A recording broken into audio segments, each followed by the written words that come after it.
Alright, so we're back working on the Can-Am.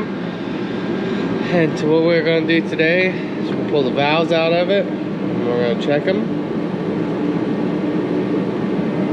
Already started on. Got a little diagram over there. Looks good. See, I was telling you about whether or not it's cammed round. From here, round would be round. Right. To the center line. Which these probably are. Most of them are, but they are not all round. And if they don't, if you actually want to measure your valve clearance here at the round part, but that could be over here if the cam is not round. So, the cam looks good.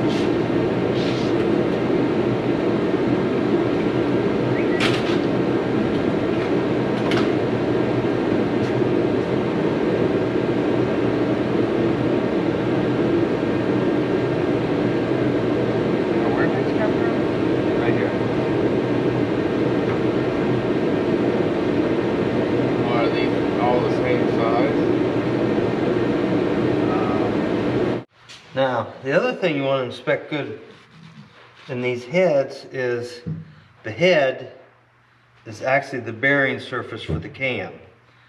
And if people don't change their oil, this is usually what happens is this gets scored. It's real common in motorcycles and stuff. See, there's really no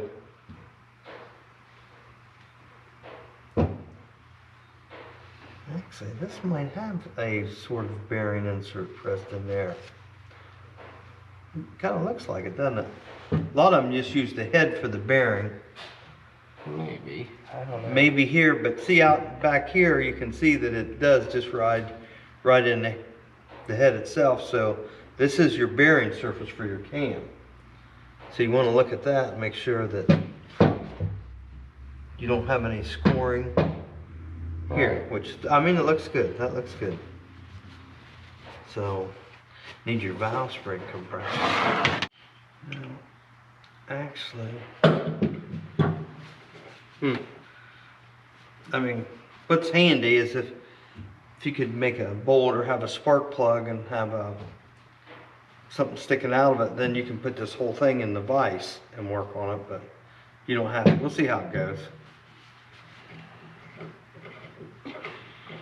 I mean, I can push them down without, and we can pop the retainers. Well, you're gonna have to hold them down. Well, I just tested. I mean, I can do it. This just makes life easier.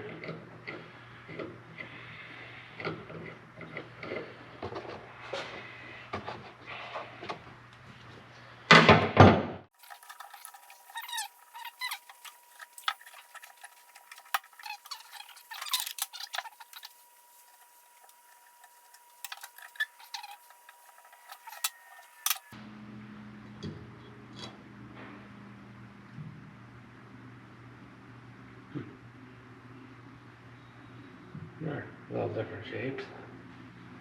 Or coned. That's really different.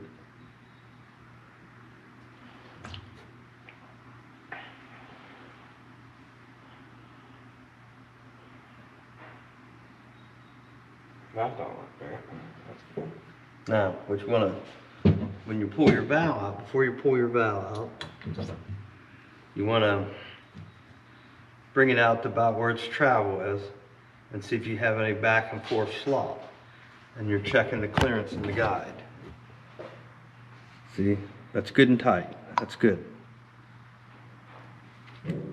So, you pull your valve out.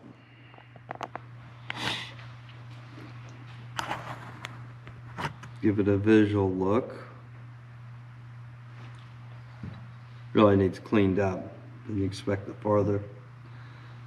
These springs are weird, but you know, they actually, we'll have to check the spring height to see if it's right. yeah. And also, this is a tapered spring, which first one I've ever seen. But the other thing you want to check is you want to put a straight edge on and make sure the spring is straight up and down. Another test besides, like you said, the free length. Yeah. There's also a test for compression strength, but also you want to check to make sure the spring isn't tilted when it's setting up. That's another way that they wear. And then you want to look at your keepers, inspect them good, make sure there's no wear or anything in there. And let's see, this one, let's see, this, hold on before you take it. That was the exhaust. Okay, here, I set the thing up so that, let's see, the exhaust is facing this way. So that's the exhaust right here.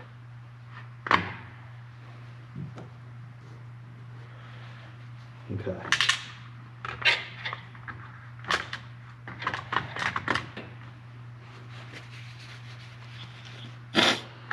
So when you're taking Wait a second. Now, this is your intake side. This is your exhaust oh, side. okay. So that's, I had the exhaust facing like that. Okay, so that's an intake valve.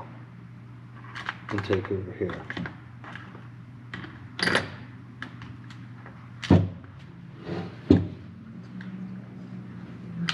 Good catch.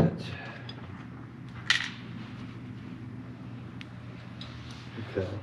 So what you got to do is you compress the spring, and you got little clips in here. These little keepers, which is what holds the valve in. Oh, never seen this happen before here.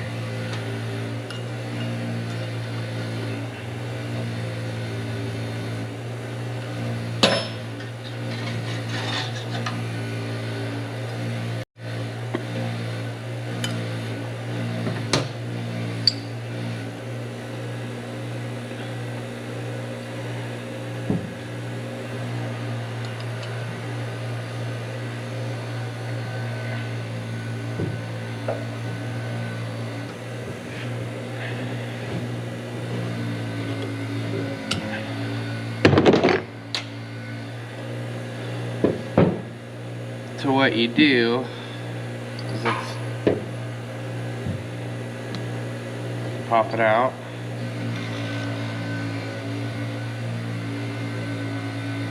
Got no movement in there, so that's good.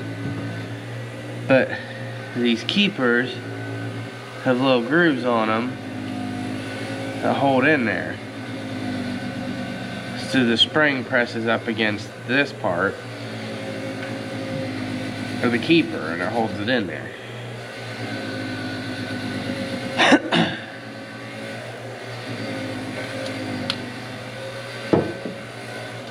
Also make sure you get a good seal.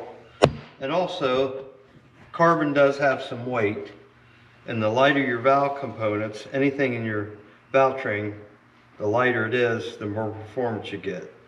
Because if I remember right, like 1 pound of reciprocating things that go up and down in the valve train equals like 4 pounds of rotating mass. So it's a performance improvement. Make sure you get the carbon off besides the sealing. So we will check this valve later to see how it seats in the head. Let's see, you get the next intake. Again, that valve's good. Feels good. That's good.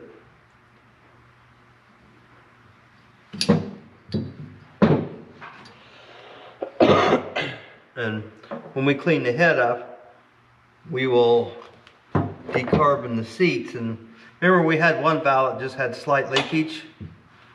See how could it just be, see how there's some carbon buildup here? Yeah. I mean, the seats look good, but we need to check them, but that could be just from that carbon there buildup. So if we clean it and lap it, we could be good shape. We got a little bit of carbon here, a little bit here. So just a basic cleanup, we might be in good shape. You didn't want to make sure your valve hadn't bent or anything, but we checked these before we took them apart, and there was just barely any seepage. And if this valve was bent, it would leak like a sieve. Yeah, you'd see this in part 1 where we check the valves. So, yeah, I don't know.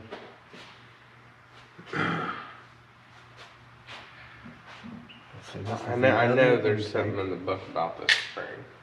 That was really important right here. Yeah, this is the other intakes.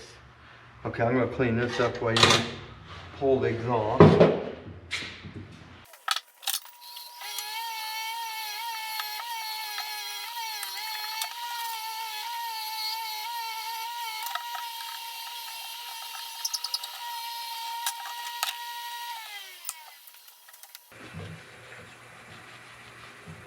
Take it. Don't feel bad. Oh, feels good.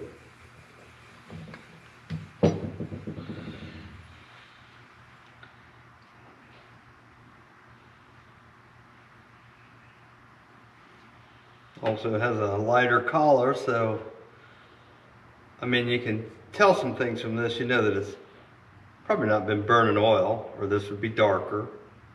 Hadn't really been running real rich, or this would be a dark brown. It's actually a light collar, which that's a pretty good color. Maybe even a little lean, but probably not. I mean, just overall running condition. Notice at the underside of the valve, that's kind of a decent collar too. So far it doesn't look like any big issues. I'll clean this off. Oh yeah, this is which. That's exhaust. The exhaust is here. So something like that. So that's this one here.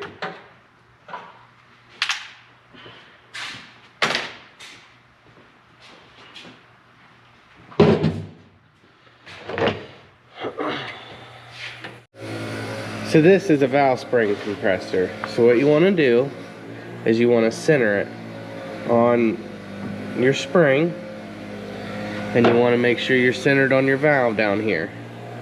And then let me put you up here. Once you do that, there's many different styles of these valve spring compressors. You always want to double check that you're running down even. But there's different styles. There's some that you just push in with your hand, which for some reason this one's being a booger.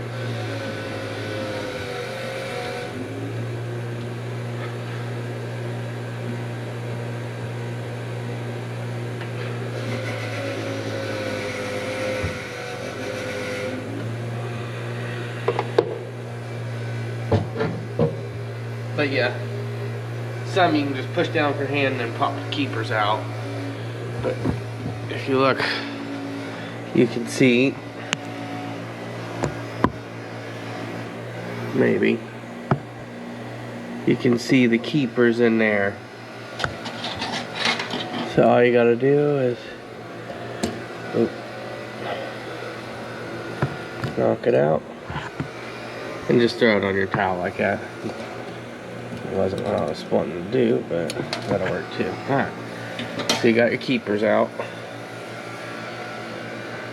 Set those there. And then you back your valve spring off.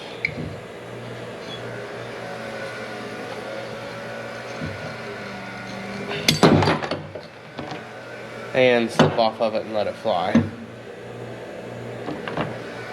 Shoot.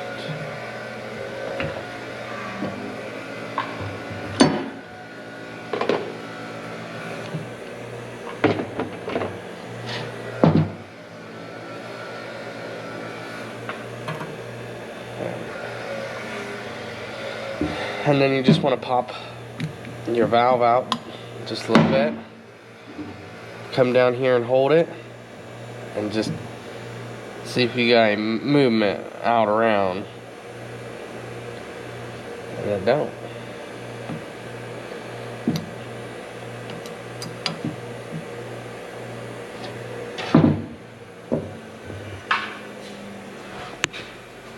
Is shorter. So you definitely want to check. If you have titanium valves, you need to keep track of your hours, because the advantage of them, they're much lighter. Again, as we talked about, any weight savings you can have in your valve train is a huge performance. But titanium being lighter, they also will fatigue and break easier. So their service life is shortened. So, you know, you probably need to replace them a little more often. But I'm not sure these are titanium. The other thing you want to make sure you check this here, because this is where your new seal is going to ride. And you want to make sure you keep a good seal here. Also, you want to look, because all valves are two-piece. You got the stem and you got the head. And they're actually joined here. So you kind of want to look at that. Probably if it's cracked, it'd probably already been broke. But again, it's another area you want to focus on when you're doing your inspection of your valves and stuff.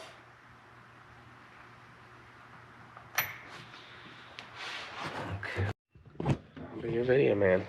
Okay, you get your valve cleaned up, and this is some old school methods. You can actually reface this valve. There's one angle that goes across here, and there's a valve refacer machine which actually has a grinding wheel that just cleans up this surface here, this whole flat surface. This is one angle across here, which these here are really not too bad. We're going to lap it and check it later, but your valve resurfacer will check and make sure your valve is not bent. Put a nice smooth surface on here, and we haven't cleaned it yet, but the first thing you need to do with your head, and keep in mind there's a lot of horsepower here. The more time you spend, and you really kind of need to know what you're doing, but you can get big gains in the head. That's where a lot of horsepower is to be found. But the next thing you want to check is your seats here. And you'll see the shining area, and this is really where the valve has been seating. There's a lot of technology here. We're just going to clean them up, and we're going to do an old school lapping with valve lapping compound, and kind of see how the seat comes out, because your seat has to be on this valve. You want the seat width a certain width. You don't want it too wide. You don't want it too narrow, because you'll have negative effects. But the head, you could actually, if you want performance, you could get a multi-valve angled job done. Your machine shops, or there's spatial equipments where they actually come in here and they can put, I don't know, 3, 4, 5 different angles on your valve. Because you think about it, when your valve opens, it opens this port here. And the more angles you have here, you can increase the velocity of either your gas coming in or your exhaust going out. And it does make a big performance improvement. Something be hard to do at home. Like I said, they got machines to do it. Now you can get stones and use different stones to do this, but you'd end up buying a bunch of stones, and again, not a thing at home you'd want to do. But this is important to get this cleaned up, and at least get the valve lap back in. And the modern logic on lapping valves, they don't lap them. They just put dicom on them after they do their machine cuts, and make sure that the seating surfaces are correct, the correct widths and stuff. Because the valve lapping compound, they said, will reduce the longevity of the valve, but I know for years and years it was an old school method of doing it. And again, do-it-yourselfer I think it's fine. But talking about the head, you can spend some time cleaning the carbon out of here. You could even, well, you could spend hours and hours on here smoothing this, changing the contour and stuff, but I wouldn't advise that unless you've talked to somebody who's done it, who definitely knows it's a performance improvement. But there is just cleaning it, maybe even polishing it a little bit. The intake's polished for sure, and the exhaust can be polished, and you're going to get a flow through it better. So I guess I wouldn't recommend changing any of the diameters or anything, because just making it big could hurt your performance a lot. And that's where you've got extravagant flow bench machines. You got people and manufacturers that spent thousands of dollars figuring out the correct way to do this, to change the angles for performance, and leave it up to them. Spend the money if you want really big performance, because it is worth it.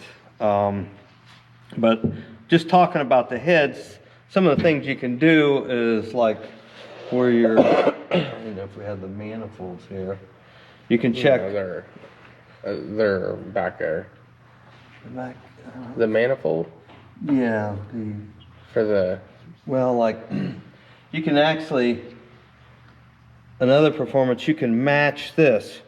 Where your next piece comes on here. For your exhaust or your... Intake. Okay, we're on the intake side, sorry. But both sides, it doesn't matter. You want to make sure that this surface here, and when you put your intake ring on here, that it matches with this. And the same on the exhaust. And what your goal here is, when you put your exhaust pipe or flange, whatever it's going to mount on here, make sure there isn't any lips. Think about it when your exhaust is flowing out, or on the other side when the intake's flowing in. You don't want any protrusions into the circle. So you want a smooth transition. So you can take a little grinder or something and just grind these out so that you got a smooth transition here. And that actually makes a difference in how the machine will perform and stuff. That's called matching the heads and matching the supports. And as a rider, I can tell you, I race professional motocross, like I've said before, but I could tell a bigger difference when he would tear down one of my motors and do everything but the multi-angle valve jobs, what he just explained he would do, and that would take you, 8 hours or so, or every bit of it. I could tell a huge difference. It was a night and day difference, but it does take quite a bit of time, and that's just matching these, and then you can get real fancy, and you can come in here and you used to grind this flange down in there, and yeah, and actually this, like I said, you're trying to eliminate protrusions, things that will restrict the flow. And I know it doesn't seem like much in a lot of engines. This little bridge in here, this is really pretty decent, but a lot of them are fatter. So you've got, pretty good blockage. You can just bring your tool in here, your Dremel tool, and just sharpen this up. Again, just think, you've got fuel coming through here, your fuel air mixture, and think of how many times a second it's flowing through here. Flow goes, stops. So anything you can do here really makes a difference. So you can just actually make this like a knife edge. And of course these things here, these bumps and stuff, you can smooth those out of there. People even try to work on their valve guides where they come through. I don't know, you need to be careful when you get down there, but if you just match this up, if you sharpen this here webbing here, clean the ports, polish them, it'd make a pretty big difference. And again, you can look on your side here, take your finger and feel if you got any protrusions here where you've got to change where these valve seats and stuff are pressed in. These really aren't too bad, but you can clean this up, but be real careful. You want to stay away from your actual seating area here, which we'll go over later, where the valve, actually this part of the valve seats right against here. Kind of, you need to stay away from that because you need to have a good solid seal there. I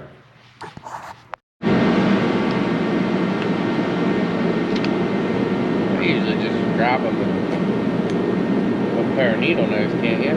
Maybe. Usually try to get underneath the things.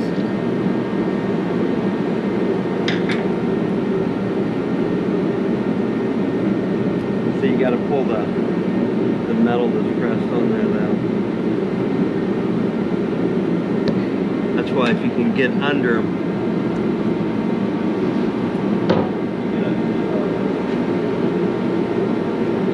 use a top mount screwdriver.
Alright, so I'm working on cleaning everything up.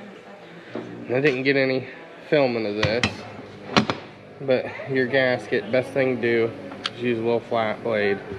But be real careful that you don't go towards yourself, because I got a battle wound right there from this exact piece. Right into there, and I was holding the cylinder. I think I was holding it like this, and I was scraping along and got myself somehow there. So how I do these is I got the gasket cleaned off of both of them and come over to my parts cleaner, and I've been letting them soak.